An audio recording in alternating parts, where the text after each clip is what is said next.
The Amped EV podcast is sponsored by Autel Energy. Visit autelenergy.com for more information.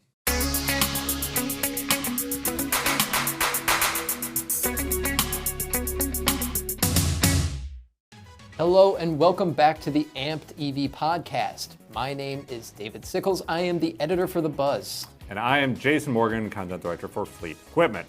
Hey, David. Hey, Jason. What are we talking about today?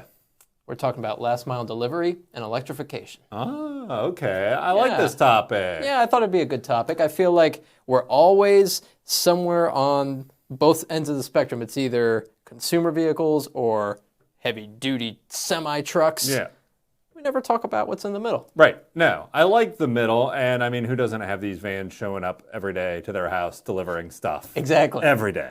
Exactly. It's too much. Exactly. Have you seen an electric one in real life yet? I have. Really? Yeah. Oh, wow. Yeah. Not at my house, though. Oh. I live in Akron. Yeah. We don't have those. Oh. Where did you see it? I mean, some people probably have them. Yeah, but, they're out there. Yeah, they're out there. Where did you see it? California. Oh, you're out in California. Yeah. Oh, that's fun. Yeah. That's nice. Well, can I set the stage? I got something for you here. Just to set the stage. Now, I'm going to go a little, I know you said in the middle. I'm going to go a little higher. I'm going to we'll start at the top here, and we'll kind of roll down the last mile hill. NACFE, continuing on their run on less electric, their test of light to medium duty to heavy duty electric trucks that we talked about earlier this year. Mm-hmm. They're still going through their treasure trove of data. They recently, over the past summer, announced that medium duty box trucks are electrifiable. So we're talking up to class 6, 7, right? Which is maybe a little large for last mile, but you got to also consider stuff like beverage delivery, other larger commercial entities that are in the last mile regional delivery system. Yeah. They said that these were perfect. They estimate that a portion of the box truck market segment, about 380,000 trucks in the U.S. and Canada are electrifiable and will result in, I don't know, I can't read this number. There's too many commas. We'll put it on the screen. The number is coming on the screen right now. A big number of metric ton of CO2 annually. It'll save all that.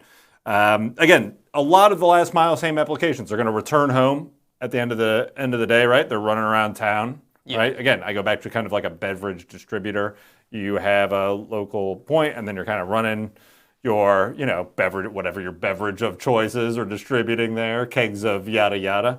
And then you're back at home night charging those trucks up for the next day and running them out.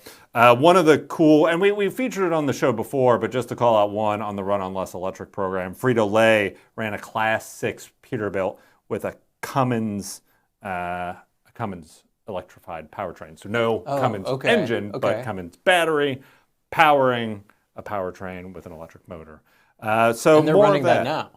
Well, so that was a test. So I've got more on that. Actually, a lot more. I'll probably give you a chance because I want to hear what you have going on here. But yeah, that was a prototype. Cummins is continuing to develop the battery electric. Think of them as like I keep saying the brains and power, not unlike what they do in the ice world. Yeah. But they build the battery modules, they integrate it all, and then they create the software that makes it all possible. Okay. You're talking about prototype electric trucks, and I feel like in this space, in this kind of last mile space, prototypes are everywhere. I mean, they're all over the place. I feel like every OEM is trying to make a prototype last mile delivery truck because it is truly one of the most, I don't want to say it's a perfect application, but it's one of the most viable, I feel like, for regular electric use. Right. We're seeing Amazon and their partnership with Rivian. Right. We've got BrightDrop with FedEx. BrightDrop is kind of subsidiary company of General Motors. Oh, okay. And they're supplying FedEx with a bunch of electric trucks. We've got, I don't know if you've heard of Canoe, but Canoe has these, it's a very uniquely shaped, it almost looks like a giant, like if you were going to take like a pill, but enormous, you know, that like the size of a delivery truck. Right. They're working with Walmart. Right. And Walmart, I believe, I think they're using 4,500, if I believe, and they're contracted for 4,500. They could get a lot more. 4,500 trucks or Trucks. canoes, Canoes. Yes, canoe vans. trucks. I know what you're talking about. It's like Yeah. a pod on wheels. Absolutely. Yeah, that We'll moves. show it here for sure, but it is a very, very unique. I mean, you're going to know when this thing drives down the street, and I mean, these are huge names: FedEx, Walmart, Amazon.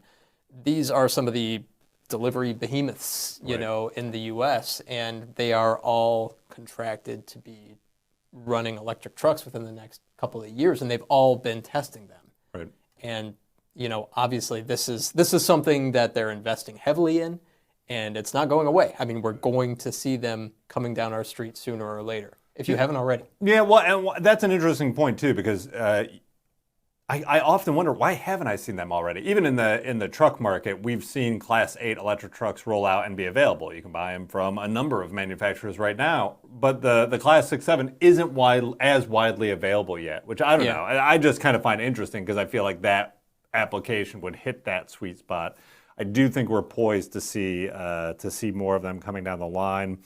You know, even this past there are a lot of there's a mix of new names and a mix of established names. I think even as you pointed out there, a lot of new names and a lot of established names, and a lot of people shifting over. Again, I know I had mentioned Cummins earlier. I did do a ride with them earlier and got to drive their electric truck. I did a video. You should head over to fleetequipmentmag.com and check out that video. Sorry, I'm going to plug my own stuff. I mean, that's why, you know, That's really why we're here. I didn't want to say it, but I'm glad you did. Anyway, Isuzu and Cummins are partnering to create a battery electric truck. This is building off a partnership they formed in 2019, and they recently announced over the summer that Cummins will integrate the Cummins Power Drive 6000 into an Isuzu F-Series truck, which I drove in that video. They really weren't talking details. I don't know if it's the truck. I still think it's a prototype, not a final build. But Isuzu is looking to do more of this after this pilot phase. So they're doing this pilot phase with Cummins. They're seeing how this shapes up in the market. And they say that they are fully ready to commercialize medium-duty, kind of these last-mile medium-duty trucks with Cummins battery power into the future following the pilots. So definitely positioned well to increase in the market. So what was your takeaway having the opportunity to drive that truck? Yeah, I mean, it was so, like we've mentioned before, there are nuances between all the trucks, but they all feel very familiar too. I mean, when you hop into like the Peterbilt Cab 4 that we mentioned at the earlier part on the Run on Less, the 220 EV Peterbilt, or you hop in the Isuzu, it still feels like those brand trucks. You know what I mean? It still feels like a Peterbilt, still feels like an Isuzu, very similar there. And then the electric power, I mean, it's just, it's always so much fun to drive. Yeah. I've gotten a chance to drive a couple, you know, and like I've said before, the where I see the differences the most is in the regen braking, because I continually suck at judging the regen braking. And that's one of the things that's one of the things that fleets on the commercial side, when they'll purchase these trucks, that's tunable. So they can tune how much power the engine, it's not the engine brake, the regen brake, you know, from our world, it's kind of comparable to engine brake. How much that kicks in, how much the driver feels it, you know, does it bring you down to a complete stop? Does it just bring you down to a crawl? Those kind of differences are where I notice them. Once the trucks are moving and you're moving along, it's wonderful. They're quiet. You know, a lot of the quality of the cab build starts to come to the forefront, right? You don't have any of the vibration from a diesel. You don't have any of the noise from the diesel, so you can kind of see how quiet cabs are, and you really take a notice of the driving environment more so, perhaps on electric than some of the diesel. You expect to hear the rumble of the diesel. You expect to feel some vibration. So when that goes away, you really start noticing the little stuff in the cabs that make a big difference. Sure. And, you know, you were talking earlier about how they come home at night and they can recharge, and that's all great. That's all a great reason for these fleets to switch to electric, but the quietness of the vehicle is also another reason. I mean, that opens up times of day when they could be making deliveries that perhaps they couldn't before because a noise ordinance starts at 9 p.m. or something like that. Now all of a sudden they can go down those streets and continue to make those deliveries. Right, right. And anecdotally, one thing I just thought of too that we had talked about, or I had talked about with an OEM earlier last year though, but in some of these, this was for Class 8, but I could see how it could make a difference here. Delivery times were faster, like noticeably faster, because of the available torque right at start. Interesting. Trucks were just going. And so in these applications where you're start, stop all the time, that little, it might seem like a little microsecond where you're getting up to speed, right? But when in an EV, when it happens like that, add up all those, and it's just that little bit of time compounds, and you get faster delivery. You're right. I wouldn't think that would really make that much of a difference. But when you're adding them all up over the course of a day, and you bring that to a week or a month, all of a sudden you're saving a lot of time. Right. Well, and again, that was in Class 8, so I'm speculating. So you can put up my usual Jason Morgan disclaimer, speculating, yada yada. Yeah, it's here somewhere. So yeah, I'm not held responsible for anything I say. That's the wonderful That's part about those disclaimers.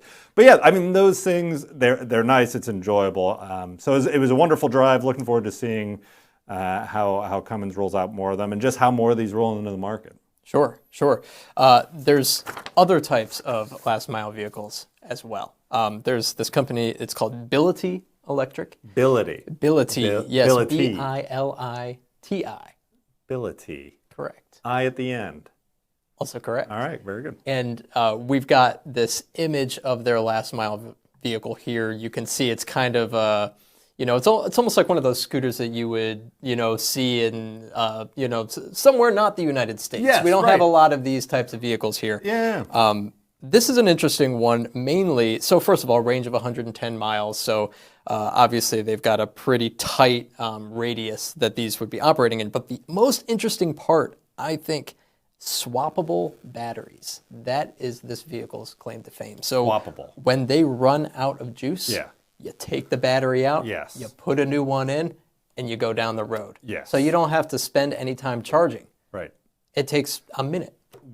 Yeah, no, I've heard this, and I've heard this theory come up a couple times where, like, maybe at truck stops or other areas, instead of refueling, or in addition to charging stations, they would have these battery banks. So you'd go up, you'd put yours in, kind of like a propane thing. When you take the propane, you drop your propane off, get a new one. Exactly. Yeah. That's how it works. That's very cool. Yeah. Now I don't see this working with large trucks anytime soon, but a vehicle like this one. That's true. Mean, if your deliveries, if you're delivering smaller packages and you're not taking on a lot of weight, something like this might work in a tight radius. I don't know. We might be seeing these too. I do it with my lawnmower. I do it with, pull that battery. I know it's not the same. But the lawnmower is delivering me. No, but it's a good example of how the system works. Put a battery in, bring a battery out. Yeah. I mean, they're serious batteries, right? For sure. It would be the same kind of thing on the scooter. Absolutely. But that's very cool. Another thing, and it's actually not exactly a scooter; it's a three-wheeler. But I don't know really what three-wheeler. I don't is know. That the official name? Trike. I'm not sure. But trike. It's a trike. It is a an type electric of trike. Electric trike. Another thing that I wanted to bring up too. Goodyear, obviously one of the largest tire companies in the world. Yep. They in March announced that they had created a last mile delivery EV tire. So not only is it for electric vehicles, which there aren't a lot of tires out for those types of vehicles at this time, it's specifically for the last mile segment of vehicle that are electrified. So, sorry, I'm going to out you right now. Go ahead. I'm going to out now. Your claim to fame is editor of the Buzz, but we have a sister publication called Tire Review that you do also help out on, and you are a man of renown in the tire industry. You know what's going on with tires, I feel. So tell me. Tire man. That's right. So tell me, is that the real deal? Is it marketing? Is it actually tires designed for these EVs and segment? How does that work? So it's definitely designed for that segment and for those types of vehicles. I see. That being said, there is a little marketing twist because you could use, and part of their actual, their messaging with this tire it's not so specific that you couldn't use this tire for other applications as well, or an ICE vehicle, for example. So they're really, it's not so pinpointed and focused that that's the only use for it. But it's just interesting that even if it only was marketing, if it was strictly marketing, isn't it interesting that they are investing those dollars to tell you, hey, this is for this application that is a growing segment. Yeah, well, and it also speaks to how some of these smaller fleets, like we were talking before the cameras started rolling, just talking about generally like how many drivers Amazon has. Yes. Like we don't know. No one knows. There's no, because they have so many contractors. And when you're a private business owning your own vehicle, the support you need on the tire side, you need that commercial level support. You don't need... You need more than just your consumer level. You roll into the tire shop, you get your tires replaced, and move on, right? Right. So even if the compounding specific to electric vehicles that have more torque, and maybe you need a little better compound where you're getting rolling, so you don't have any potential wear issues, or even if you're in last mile applications, it would even indicate that hey, Goodyear's there for you on a commercial level. Yeah. It's a commercial product for a commercial application. Regardless of your size, you could have 10 vans, you could have 20 vans, you could have one van, and be running around the neighborhood like we all see every day. So cool that they're serving that market. That's poised for growth for sure. Yeah, most definitely. I mean, really, my point with that is that there are very large, well-known companies that are creating components for not just EVs, for last mile delivery EVs. Right. And I mean, you would think that's such a specific segment, but when you start, the Amazons, the Walmarts, these huge corporations investing so much in these new electric vehicles, right. It's not as niche as you think it is. Right. Well, and in regard to that too, one of the things that I'll tease here, and that maybe I'll bring back some info on, is that here in September, NTEA commercial vehicle upfitting event. It's in our backyard. They're having it at Kalahari up in Sandusky. Wonderful. So it's about a 30-minute drive. I'm going to head up there, check it out in September. Going to meet up with some friends from Lion, because they're really pushing bodybuilding upfit, right? So think about, yes, we have Amazon delivery vans, but you also see the Amazon delivery UPS size trucks, which would be a chassis that they put that body on top of, right? Yeah. And so as we get more into this last mile and regional delivery, you've got your powertrain and battery packs, it's on a chassis, or even in a van. When you look at something like the Ford Transit, there is a ton of upfitting support there to build whatever you need in the Transit, right? If it's HVAC, right? Just had to buy a new furnace, so I'm familiar with this. But those kind of applications that they're at a home base, you're only running maybe 20, 30 miles here or there, you can charge it up. But the specific needs for the people that build the trucks on top of those chassis, right? They're custom built. They don't often come right off a factory floor. Those chassis roll off. They go to the bodybuilder that puts that on top of it. Yeah. Or builds out the inside of it in case of like a Transit van. So that is going to be a big, big talking point. And I feel like it's something that kind of had a presence. Bodybuilding and upfitting always had a presence at NTA, but the electric side of it, having electric trucks, and we're upfitting electric trucks, is, as you know, those battery packs and modules are bolted to the frame rail in a lot of time, and that's frame rail space you're taking up that you could be using for other components, right? For sure. Should be super interesting to see how that pans out and develops. And I know Lion is putting a big push in there. I've been talking with them about stuff they're going to have at the show. So we got that coming up here really soon. Yeah, definitely looking forward to talking to you about that. I want to leave you with a question here that I don't really know the answer to. Maybe you can give us some insight.